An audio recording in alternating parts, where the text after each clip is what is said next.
amin'ny anarany jesosy Kristy tompo no irabahana anareo zay manaraka ary koa miainy ny fandarana azo antoka fanavotana amin'i Kristy zay tanterahana amin'izao fotoana izao. Ny fahasoavan'Andriamanitra io amintsika rehetra ho tanteraka amintsika ny fikasany dia ny hevitra mba hatonga antsika tena zanak'Andriamanitra ary voamana hitsenan'i Jesosy eny amin'izao ny lanitra. Satria moa ny tenin'Andriamanitra no dinisy azavaina dia tsara tsika mivavaka ary Andriamanitra no mesainy fahendrena ty mpanotsy maso ity ara-metraka ny teny mivavako. Saotranao zay Andriamanitra no famindramponao fa no fahasoavanao dia tanteraka izao fotoana izao dia matoko sy manantena fa mesaina fahendrena fahalalana ty mpanompotsy maso ity anao ara-metraka teny mivavako mba ho voninahitra ao zay atao rehetrarehetra ary atanteraka amin'ny fikasanao tena tonga ny tsiray avy ho tena tonga zanaka ao tokoa ary voaomana hitsenan'i Jesosy amindrony lanitra. Ho anao ny dera, ho anao ny saotra, no voninahitra Andriamanitra amin'ny anaran'i Jesosy Kristy tompo no andratana za mivavako zany. Saotra Andriamanitra, amen, alleluia. Efa nydinitsika teto ny amin'ny hoe ny Pasika, ny andro fefatra ambin'ny folo ny volana biby. Voavono Kristy Pasika antsika zay naseho andreo zanak'ondro ny Pasika mamono zanak'ondro ny Pasika ny zanak'Israely isaky ny ariva ny andro fefatra ambin'ny folo ny volana biby. Ary ankehitriny mandroso amin'ny hoe ny andro fahavaravoana itsika. Ny ten'Andriamanitra amin'ny Exodosy toko faharoa ambin'ny folo dia misy teny toy izao dia tsara mba ho dinitsika. Exodosy roa ambin'ny folo ny andininy dimy ambin'ny folo ka hatramin'ny fito ambin'ny folo. Exodosy roa ambin'ny folo andininy dimy ambin'ny folo ka hatramin'ny fito ambin'ny folo amin'ny anaran'i Jesosy. Afotoana no ihinanareo mofo tsy misy masirasira. Amin'ny voalohan'andro no anetsoranareo ny masirasira amin'ny tranonareo.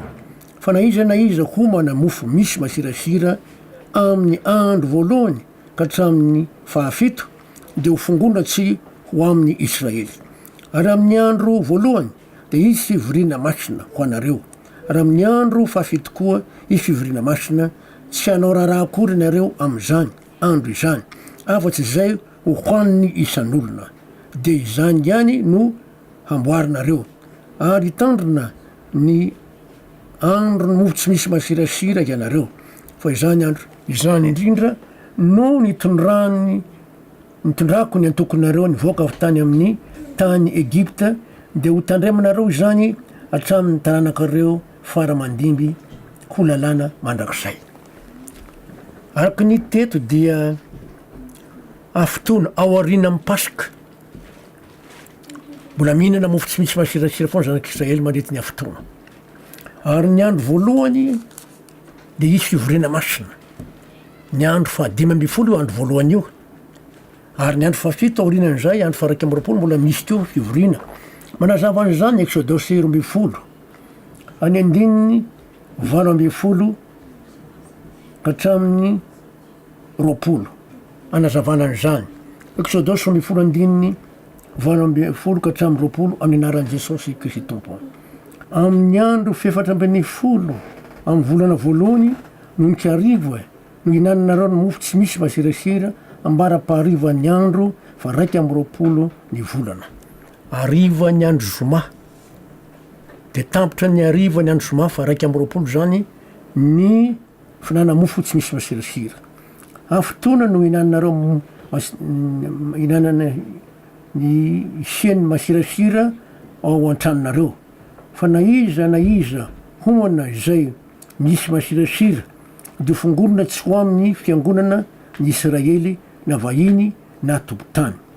Tsy hinana na inona zay misy masirasira ianareo fa samy hinana mofo tsy misy masirasira ao amin'izay itoerinareo rehetra avy tianareo. Mazava tsara ny teny eto hoe fa na iza homana izay misy masirasira dia ho fongorona tsy ho amin'ny fiangonany Israely na vahiny na tobotrana. Tsy azo atao mihitsy zany mihina le masirasira. Lalivay moa ny dikany amin'ny teny hafa. Ka zay olona mihina masirasira dia fongorona tsy ho amin'ny Israely. Tsy zanak'Israely tsoa zany izy amin'ny Andriamanitra. Ina ny hevitra zany teny zany? Afotoana raha jerentsika ny amin'ny Korintiana voalohany toko fahadimy manazava an'izany dia hitantsika fa zao saro-piato tokoa Andriamanitra ary tsy tiany ny olona mihinana zany hoe mofo misy masirisira. Tena mofo misy masirisira moa va ny tena dikany tandindona io fa ny tena izy de vakitsika Korintiana voalohany toko fahadimy andininy enina ka hatramin'ny fahavalo. Korintiana voalohany toko fahadimy andininy enina ka hatramin'ny fahavalo aminaran'i Jesosy. Tsy mety ny frerianareo, tsy fantatrareo va fa ny masirasira kely de mahazo ny vongana rehetra.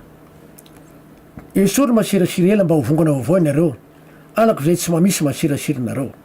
Fa vaovao Kristy pasika ho antsika, ka dia aoka isika no andro fahavoravoana, tsy amin'ny masirasira ela na masirasira ny lolo-posy faratsiana, fa mofo tsy misy masirasira de fa diovam-posy ny famarinana. Masirasira zany dikany de lolo-posy faratsiana. Ka noho zany zay miaraka amin'i Jesosy zany tsy maintsy manala ny lolo-posy faratsiana amin'ny finoana fa hoe vaovao Kristy pasika ho antsika nandatsaka ny rahany. Any no mahafaka an'izany masirasira ela izany de ny lolo-posy ny faratsiana. Fa raha tsy Jesosy voavono tsy afaka. Ka ny zanak'Israely vao mihinana mofo misy masirasira de fongorana. Tsy ho zanak'Israely. Zay olona mbola mitahiry lolo-posy faratsiana zany a, nefa Kristy efa voavono pasika ho antsika nandatsaka ny rahany, de tsy ho zanak'Andriamanitra tsy mahazo famonjena mihitsy. Iverenantsika le tenin'Andriamanitra.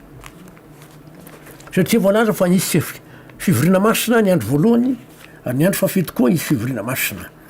Vakitsika ao amin'ny Levitikosy 3:20. Fa zava-dehibe fanambarana ny andininy voalohany ka hatramin'ny fahatelo vakitsika. Levitikosy 3:20 andininy voalohany ka hatramin'ny fahatelo misy teny sy fahatelo manao amin'ny anaran'i Jesosy.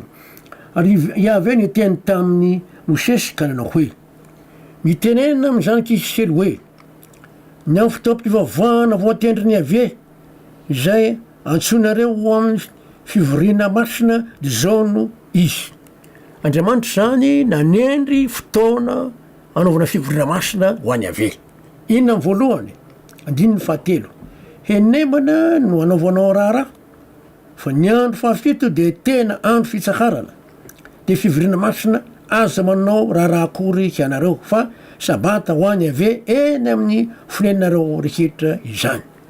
Isy ny andro sabata tsy mbola manazava an'izay tsika, fa zay ny voalohany. No faharoa eo amin'ny andininy efatra sy ny dimy, andininy ahitatsika ny efatra sy ny roa sy ny telo.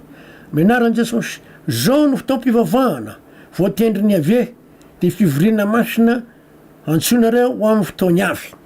Vera le teny tareloty amin'ny andininy voalohany, fa Andriamanitra manendy fivoriana hafa. Andininy fahadimy, ny andro faefatra ambin'ny folo amin'ny volana voalohany rehefa hariva de pasika ny ave. Ny andro faefatra ambin'ny folo moa zany ary mamka hariva, zoma hariva, ary mitoy sabotsy ny pasika. Satria voalaza tsara mihitsy eo amin'ny nomery toko fa 20. Nomery 20 andininy fa 9 de misy teny toy zao amin'ny anaran'i Jesosy, ary ny andro faefatra ambin'ny folo amin'ny volana voalohany de pasika ny ave. Ny andro faefatra ambin'ny folo de sabotsy, adiona te pasika. Toisantsika indray le taria amin'ny Levitikosy 3:20. Ny andininy fahaenina. Levitikosy toko fa 3:20 andininy fahaenina amin'ny anaran'i Jesosy, ary ny andro 15 amin'ny zany volana izany de andro faharavona ho an'ny Iave, finanana mofo tsy misy masirasira. Andininy fahafito, ary amin'ny andro voalohany ndisy fivoriana masina ho anareo, aza manao tao zavatra akory ianareo. Eto zany tsika de zao, ny andro 15 ny volana voalohany io a de andro fahavoravona, kanefa mampalahelo fa navadiky ny hoe pasika. Andro fahavoravona amin'ny filazana azy. Fa ny pasika de ny sabotsy, vaovao ny Kristy pasika ho antsika, fa ny andro alahady sangany Jesosy tamaty, andro fahavoravona, faharesen'ny fahavalo ny fahafatesina velona Jesosy. Izay zany mahatonga ny eto ny teny hoe ny andro 15 dia andro fahavoravona, fifaliana lehibe fa tsy pasika akory, ary fivoriany ny olona mino reketra, fideran'Andriamanitra, fankalazan'Andriamanitra satria tsangana tamaty Jesosy tsy mahatsony tsy manan-kery antsofatisana. Zay zany mahatonga ny fanambarana raha aventsika le Korintiana voalohany toko 5. Korintiana voalohany toko 5 ny andininy 7 sy ny 8. zao mivolaza veritsika le famankina azy amin'ny anaran'i Jesosy Kristy Tompo. Korintianina voalohany toko 5:7 amin'ny anaran'i Jesosy. Esorony masirasira ela mba hovongana vaovao ianareo alak'izay tsy mamisy masira anareo fa vaovao Kristy pasoko antsika. Fomba fanesorona ny masirasira ela dia ny lopo sy ny faratsiana dia Jesosy Kristy voavono nandatsaka andragnany niaraka vombo tamin'ny tao le olam-panota araky ny nofo afaka tamin'ny manandevo afaka amin'ilay olona araky ny nofo dia tsangana tamaty Jesosy eo ny andro firavona ao amin'ny andininy fahavalo manao hoe amin'ny anaran'i Jesosy Kristy Tompo. Mazava tsara amin'ny fanambarana eto satria maro ny olona ny tsy malala izay ka dia aoko isika hanao andro firavoravoana tsy amin'ny masirasira ela na amin'ny masirasira ny lomposy faratsiana fa amin'ny mofo tsy misy masirasira dia ny fahadiovam-posy ny fahamarinana. Ny mofo tsy misy masirasira hoan'ny zanak'Israely dia maneo na manambara fahadiovam-po sy fahamarinana. Azay ny ilana mahafantatra ny fahamarinana rehetra atao amin'ny baiboly. Tena zava-dehibe io. Raha ny tantara ny jerena dia zao ny pasika dia andro sabotsy foana. Tsy tsangana tsy ho faty amin'ny andro alakamisy Jesosy, tsy ho faty amin'ny andro zoro larobia Jesosy na talata fa tsy maintsy sabotsy no zoma hariva dia mahatsy any apasika izy ny sabotsy sabata. Ary eo zany tsy azon'ny olona satria raha narahana ny tantara teo amin'ny zanak'Israely fa iny mialatsiny azy zany fa ataoko hoe tamin'ny taona arahana tany amin'ny 500 paro tonga tany amin'ny taona 2000 tany dia zao mankalaza amin'ny pasika andro sabotsy sabata foana ny jiosy. Mankalaza amin'ny pasika sabotsy foana ny jiosy.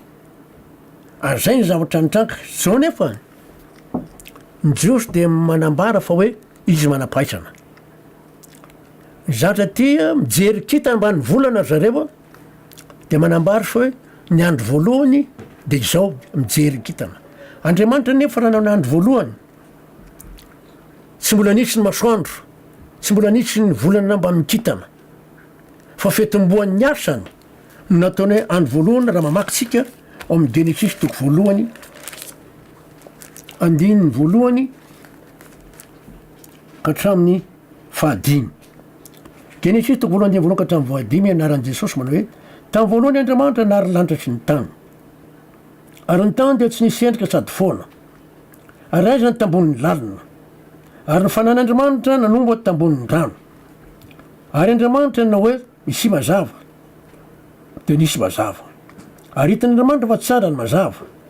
Ary nampisaran'Andriamanitra mazava sy ny maizina. Ary Andriamanitra nanao ny mazava hoe andro ary ny maizina nataony hoe alina dia nisy hariva ary nisy maraina andro voalohany izany. Zay ny fitomboany andro voalohany amin'Andriamanitra. Manatsiny raha ny teny hoe amin'Andriamanitra satria nanao ny masoandro mambola nkita Andriamanitra taty aoriana tany amin'ny andro faefatra dia mba afantaran'ny olona ny andro sy ny vosiny taona ozy. Tsy fantan'Andriamanitra fa iova ny fotoana teo aoriana noho ny safidrano. An'izay fiovana zay indrindra dia tsy fantatry ny olona tsony. Raha manaraka ny calendrier tsika grégorien dia raha ny baiboly ny tena rano dia 20 andro foana ny andro. Tsy miova ny sabata fa sabotsy satria tamin'ny voalohany tsy mba nisy hoe alahady latsinaina talata fa andro voalohany faharoa fahatelo efatra fito hatramin'ny 20 dia miverina andro voalohany iray. Dia tsy miova mihitsy zany ny andro voalohany sy ny andro fahafito tsy miova mihitsy. Fa noho ny tonga ny safidrano nisy fiovana satria nisy fihetsehany fiovan'ny lalany tany sy ny fipetraky ny masoandro eo ambony amin'ny tanjiny dia miova le izy. Ka rehefa nanaraka ny olombelona dia zao zany calendrier grégorien misy zany hoe 30 andro 20 andro dia misy 20 andro misy 20 andro dia magaga fa zao tsy tian'Andriamanitra ho very hoe ny 20 ny andro amin'ny ray volana nisy ihany mipetraka le 20 andro. Dia zay zany no ahitantsika hoe ny fihevitr'Andriamanitra tsy fihevitritsika satria ny olombelona tsy na mila mijery ny toetrandro satria niova mihitsy ny zavatra rehetra toetrandro ny zava-maniry ny rehetrarehetra niova daolo zany de tsy maintsy nanaraka masoandro ny olona fa Andriamanitra kosa mitana ny azy foana amin'ny fitandremana ny sabata tsy miova mihitsy, fitandremana ny andro mipasoka tsy miova mihitsy, na firavona ny mihinana mofo tsy misy masirasira tsy miova mihitsy, fa miverina ny volana ao amin'ny avril sy ny etraitra ihany, taraka zany koa ny pentecoste sy ny andro fahavoravona ny taberna kely tsy miova mihitsy, zay mbola rozavaintsika any arina any.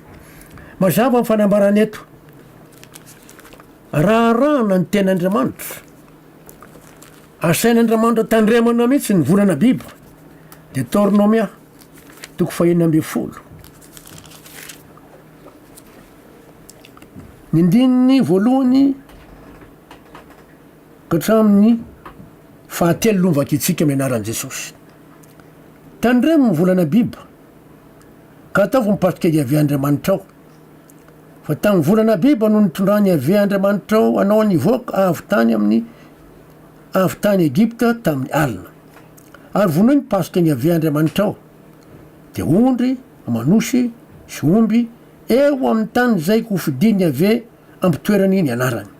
Aza ny mofo misy masirasira no hoaninao aminy, afotona no hinanao mofo tsy misy masirasira, de mofo pahorina, fa tampoka ny nivoanao avy tany amin'ny tany Egypta, mba ho tsarovanao amin'ny andro rehetra iainanao ny andro zay nivoanao avy tany amin'ny tany Egypta.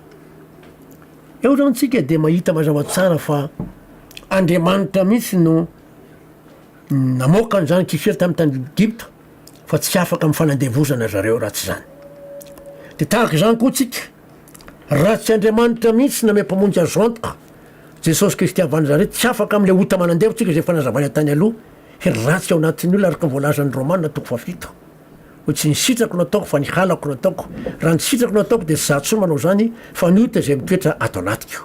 Ratsy Jesosy manafaka antsika tsy afaka tsika.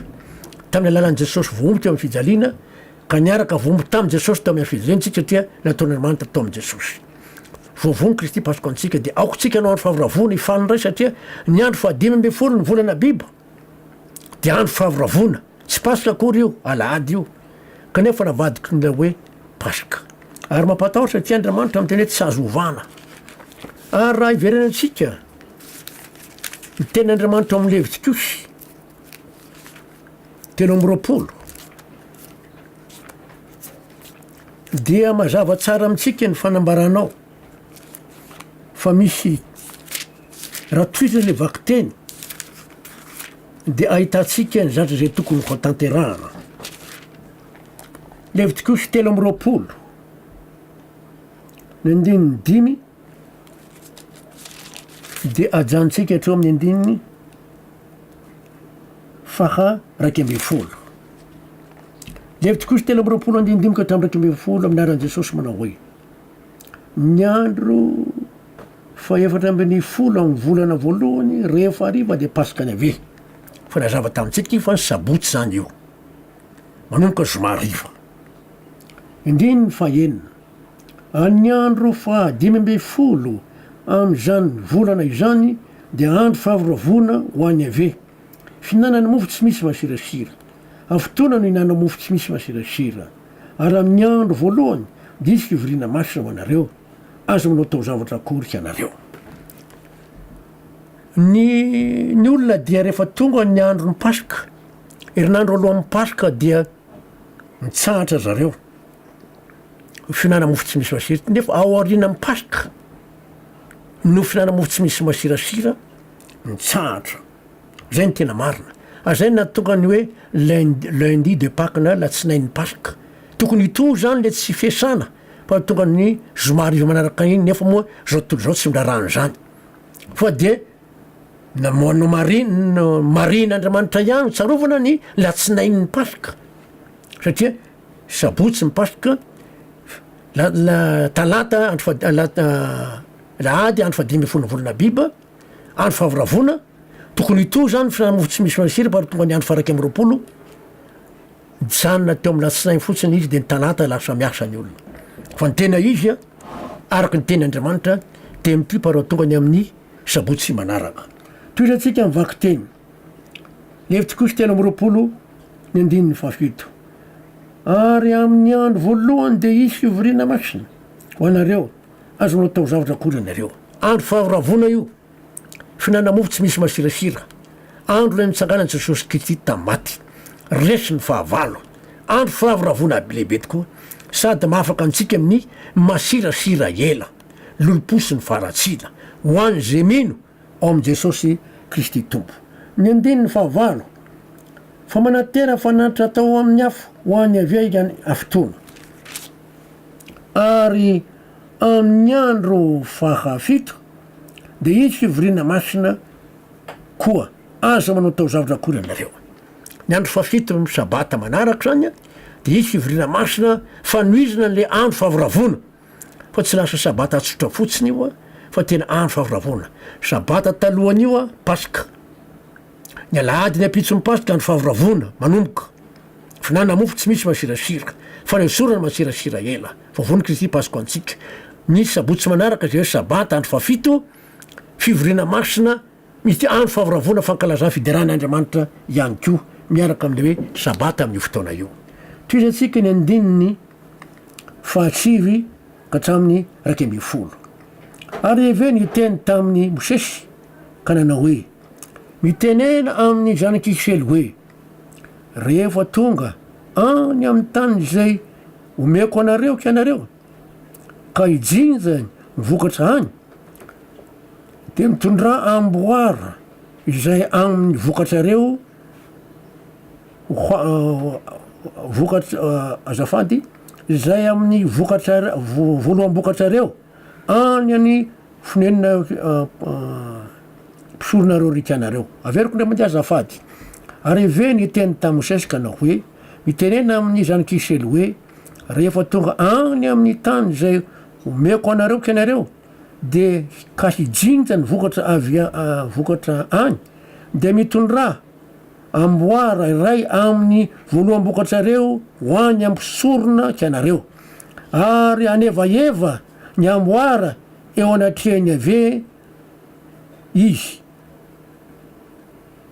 ankasana amin'ny ankasana anareo amin'ny ampitsony sabata na fa anevaevan'ny mpisorona azy. Etsika dia misy milaza hoe angasana anareo amin'ny ampitsony sabata no anevanevan'ny mpisorona azy. Miala tsiny somary misy mitangosika kely dia zao mifandehany. Rehefa tonga ny andro famokarana dia maka voaloham-bokatra ny zanak'Israely ataony amboara, dia entiny any ampisorona, ary misorona anevaeva zany onatriany ave amin'ny ampitsony sabata, zany hoe radininy zany amin'liny fisanganan'i Jesosy tamin'ny maty. Aderenao tsara zany ny ampitsony sabata, zava-dehibe zany io, satria Jesosy nitsanga tamin'ny maty, ny ampitsony sabata, ampitsony pasika, da teo tsara zavatra zay a, ny ampitsony pasika, ny andro voalohany herinandro, ka le amboara nalaina tamin'ny vokatra zany a, dia tandendony fitsangana Jesosy tamin'ny maty, izy ny voalohany nitsangana tamin'ny maty zany araka ny tenin'Andriamanitra, izy ny voalohany raharahana ny tenin'Andriamanitra. Voalaza ny Baiboly raha teo zany, fa izy ny santatry ny voalohany fitsangana maty, ka ny vokatra etra mbola mijanona eo aloha, ao aorianan'izay ny vokatra voanjinjaina. Dia tahaka izay koa zany Jesosy Kristy efa nitsangana ho santatry efa nodimandry, fa rehefa ho avy eny amin'irao lanitra kosa Jesosy dia hitsangana maty koa reny ho any an-danitra. Mazava tsara zany mahandro fahavoravona ny andro 15 ny volana bibo, fa tsy pasika akory. Raha ny te frantsay no lazaina dia hoe aokontsika nao andro fahavoravona. Amin'ny te frantsay izy io dia antony hoe célébrons donc la fête. Ka noho zany zany andro fahavoravona tsy le pasika koa fa ny ampitsony pasika.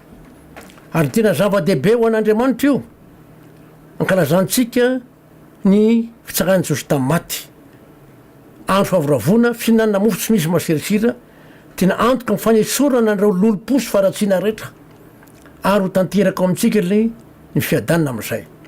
ary zay na tonga ny mpisorona nanevaeva le amboara zay sandra tamin'ny vokatra voaloam-bokatra zay manambaran' jesosy zany le voaloam-bokatra amin'ny fitsangana maty ary zay zava-dehibe tsara ho an'ny olona mindro zay ka dia anjarantsika matoky zany fanambaran'andriamanitra zany mpazondriamanitra manatanteraka ny fikasansam-pony ao amin'ny fiaintsika no ny finoana amin'ny fanarahana ny tenandriamanitra fa mandrak'izay ny famindram-pony amen.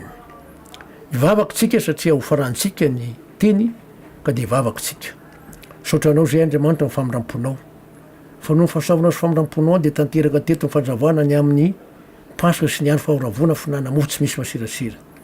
Saotranao zay satria vovonika ty paska anay fa nesorana ny loloposy ny faratsiana ary mitsangana Jesosy tamaty dia andro fahavoravona fiderana sy fankalazana anao satria nitsanga tamaty Jesosy tanteraka fahadiovam-po sy fahamarinana amin'ny fiainanay satria zany dia tanteraka noho ny fahasoavanao noho ny amin'ilay rano Jesosy ka dia misaotranao zay andriamanitra ny fanambarany lehibe zay nambaranao taminay tamin'ity fanazavanana ty ary dia henao ampiora amin'ny finoanay atonga ny atoky ny fahamarinana amin'ny baiboly fa tsy araka ny hevitr'olombelona ho anao ny dera ho anao ny saotra ny voninahitra andriamanitra amin'ny anaran'i Jesosy tompo saotra andriamanitra amen alleloia.